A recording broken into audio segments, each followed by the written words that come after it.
Hello, welcome to SriYa's Veg Kitchen. இன்னைக்கு நம்ம பார்க்க போற ரெசிபி Papaya Halwa. இது வந்து ரொம்ப டேஸ்டியா இருக்கும்.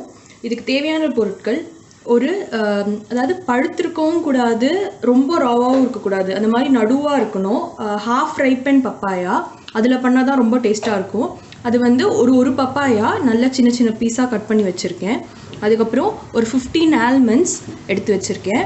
ஒரு 1 cup of நாட்டு சக்கரை எடுத்து வச்சிருக்கேன். ஒரு 2 to 3 tablespoons of நெய்.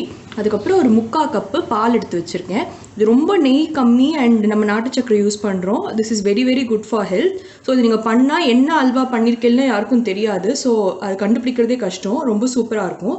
ஃபஸ்ட்டு இந்த பப்பாயை வந்து கிரைண்ட் பண்ணி எடுத்துக்கலாம். அதே மாதிரி ஆல்மண்ட்ஸை வந்து பவுடர் பண்ணி எடுத்துக்கலாம். எடுத்து வச்சிருக்கிற ஆல்மண்ட்ஸை ஒரு மிக்சி ஜாரில் போட்டு ட்ரையாக பவுடர் பண்ணி எடுத்துக்கலாம்.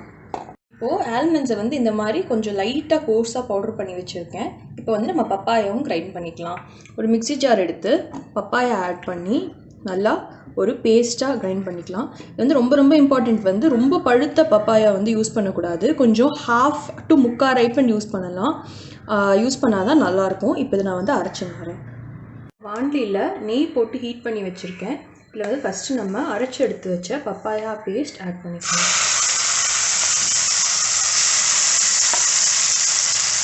இது வந்து நல்லா சுருண்டு வரணும். இது வந்து ஒரு 8 to 10 minutes நல்லா கொஞ்சம் லோ டு மீடியம் ஃப்ளேமில் வச்சு நல்லா சாட்டே பண்ணிக்கோங்க. ஒரு 3 to 4 minutes வதங்கினதுக்கப்புறம் அது பார்க்க எப்படி இருக்கும். ஸோ வந்துட்டு இந்த ஸ்டேஜில் இனிமேல் கொஞ்சம் ஒட்ட ஆரம்பிக்கும். ஸோ இந்த ஸ்டேஜ்லேருந்து நல்லா கைவிடாமல் கலரணும். ஒரு 8 to 10 minutes இது நல்லா குக் ஆகிடுது. பார்த்தீங்கன்னா நல்லா சுருங்கி வந்துடுது. நடுவில் வந்து உங்களுக்கு கொஞ்சம் ஒட்டுற மாதிரி இருந்ததுன்னா ஒரு டீஸ்பூன் ஆர் 2 டீஸ்பூன் நெய் சேர்த்துக்கலாம். நான் ஒரே ஒரு ஸ்பூன் நெய் சேர்த்தேன் நடுவில் கொஞ்சம் ஒட்டுற மாதிரி இருக்கும்போது. ஸோ பண்ணிவிட்டு இந்த ஸ்டேஜ்லேயே நல்லா பண்ணதுக்கப்புறம் நம்ம எடுத்து வச்சுருக்கிற 3/4 கப்பு பால் சேர்த்துக்கலாம்.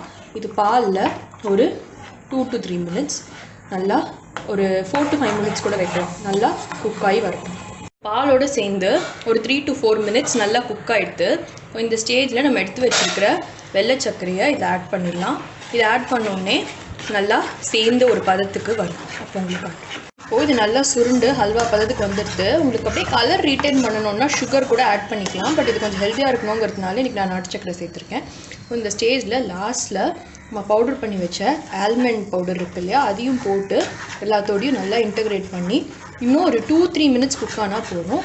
டெலிஷியஸ் பப்பாயா ஹல்வா ரெடி ஆகிடும். நல்லா ஹல்வா கன்சிஸ்டன்சிக்கு வந்து ரெடி ஆகிடுது. இப்போ லாஸ்ட்டில் முடிக்கும்போது ஒரே ஒரு ஸ்பூன் ஆஃப் கீ போட்டுட்டு சாப் பண்ணி வச்சுருக்கிற ஆல்மண்ட்ஸ் ஆட் பண்ணி ஹல்வாவை ஃபினிஷ் பண்ணிக்கிறேன். Very very tasty and healthy papaya halwa ready ஆகிடுது. ஸோ இந்த ரெசிபியை கண்டிப்பாக வீட்டில் ட்ரை பண்ணி பாருங்கள். இது பிகினர்ஸ் கூட ரொம்ப ஈஸியாக பண்ணலாம். கொஞ்சம் வந்து டைம் ஆகுமே தவிர இதில் வந்து ப்ராசஸ்லாம் ஒன்றும் ரொம்ப பெருசாக கிடையாது. ஸோ இதை கண்டிப்பாக ட்ரை பண்ணி பார்த்துட்டு உங்களுக்கு ஃபீட்பேக்கை வந்து கமெண்ட் செக்ஷனில் போடுங்க. இந்த வீடியோ உங்களுக்கு பிடிச்சிருந்ததுன்னா லைக் பண்ணுங்க, ஷேர் பண்ணுங்க, சப்ஸ்கிரைப் பண்ணி வச்சுக்கோங்க. பெல் ஐக்கானை வந்து ப்ரெஸ் பண்ணால் நாங்கள் வீடியோ போட இன்ஸ்டன்ட் நோட்டிஃபிகேஷன் உங்களுக்கு வரும். ஸோ இப்போ papaya halwa ready. Thanks for வாட்சிங்.